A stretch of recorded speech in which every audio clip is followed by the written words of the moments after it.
नमस्कार मित्रों, only civic team में एक बार फिर से आप अपने परिवार में स्वागत है। आज इलाहाबाद के आरओ के फॉर्म का लाइव डिटेल देखेंगे कैसे भरते हैं। सबसे पहले क्रोम खुला हुआ है, मैं एक फॉर्म भर भी रहा हूँ, तो उसने में आरओ हाई कोर्ट डाल रखा है। ये कुछ पहला जो एनटीए रिक्रूटमेंट वाला है उसको क्लिक करेंगे। आप क्लिक करेंगे कुछ इस तरह खुल के आएगा। आपको ये पेज पे जाना है। ये पेज पे पहले से देखिए सेम पेज है, खुला हुआ है और अब कुछ डिटेल्स हैं। आप जैसे इन पे जाएंगे क्योंकि इसमें दिखाएगा कि एक डुप्लीकेशन सेशन नहीं हो सकता, इसलिए कट है। जो खुला हुआ है मैं उस पेज पे ले चलता हूँ आपको। इसके ऊपर आपकी पर्सनल डिटेल्स हैं, उन डिटेल्स को हमने बचा कर मैं आपको डायरेक्टली दिखा देता हूँ क्या क्या भरना है। जैसे पर्सनल डिटेल था तो जो आपने पहले रजिस्ट्रेशन के समय भर रखा है वही आएगा। रजिस्ट्रेशन सबसे आसान था, इसमें कोई दिक्कत नहीं थी। और इसके बाद ये सब जैसे पर्सनल डिटेल नहीं है कि आप इंडियन हैं, पीएच है या नहीं है, स्पोर्ट्स कोटा में है या नहीं है, ये सब। फिर आपको क्या आता है, 25 वर्ड आते हैं कि नहीं, वर्ड प्रोसेसिंग आता है कि नहीं, मतलब डाटा एंट्री आती है, वर्ड पे काम कर रहे हैं, एक्सेल पे किए कि नहीं, सब हाँ भरना है। क्या आप नो भर सकते हैं? इससे आपने अगर टेरिटोरियल आर्मी में काम नहीं किया है तो आप नो भरिए।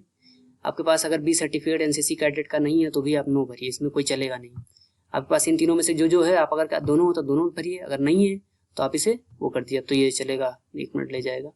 ऐसे भरना नहीं था मुझे, फर्जी में आ गया। ठीक, तो CCC ऑलमोस्ट सबके पास कम से कम CCC तो होता ही है, तो CCC भर दीजिए। फिर रिव्यू ऑफिसर का भर दीजिए। इसके बाद आप 10th की पूरी डिटेल भरिए, फिर इंटर की पूरी डिटेल भरिए, ग्रेजुएशन की डिटेल भरिए। अगर आपने पोस्ट ग्रेजुएशन किया है तो ठीक है, नहीं किया है तो कोई बात नहीं, लेकिन ग्रेजुएशन तक का डिटेल आपको भरना है। कोई और क्वालिफिकेशन है, किसी के पास बीएड होता है, किसी के पास मतलब एमएड होता है, किसी और डिग्रियाँ होती हैं, पीएचडी तक होते हैं, तो वो आप भर दिए। अदर डिटेल मतलब आपने कहीं काम किया है सेंट्रल गवर्नमेंट में, अपने स्टेट गवर्नमेंट में या किसी पीएसयू में, तो वो आप डिटेल डालिए।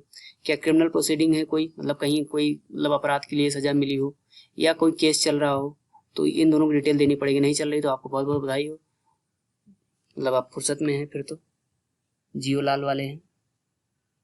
सबसे अच्छी बात है कि नहीं चल रही है, और चलने से पहले ही कुछ हो जाए तो सबसे बढ़िया है। वो सारे बवाल नहीं करने पड़ेंगे जो डॉक्यूमेंट वेरिफिकेशन के टाइम करना पड़ता है। बॉन्ड लिख के देना पड़ता है कि अगर ये होगा वो होगा, कन्विक्टेड होंगे तो फिर वो देंगे तुम, तो नौकरी छोड़ देंगे। ऐसा कुछ नहीं करना पड़ेगा। इसको पहले ओ लेवल हटाते हैं।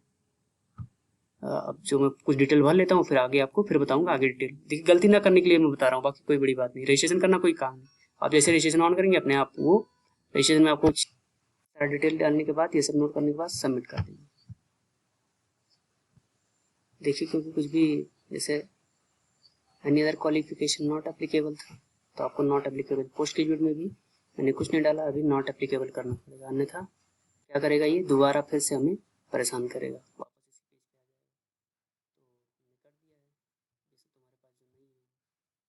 डालते हैं उनका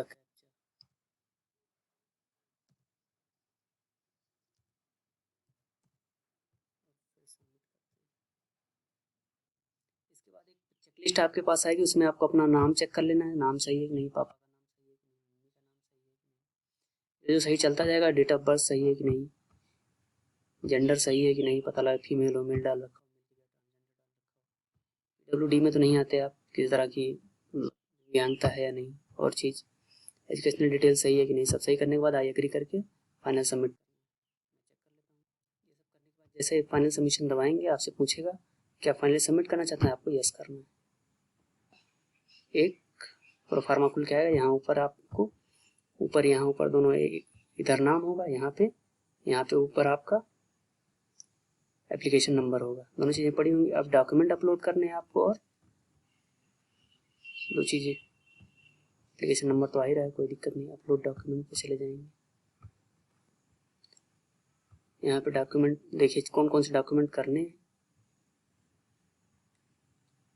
5 डॉक्यूमेंट है। पहले फोटोग्राफ करना, लेफ्ट हैंड का थंब करना, सिग्नेचर करना। अगर आप कहीं एम्प्लॉय हैं तो आपको सर्टिफिकेट डालना, उन्होंने 10th की सर्टिफिकेट डालना है, बस। ये मैं कर लेता हूँ अलग से। फिर उसके बाद इन सबको करने के बाद आपको फाइनली यहाँ अपलोड नाम का एक आएगा, अभी मैं दिखा देता हूँ।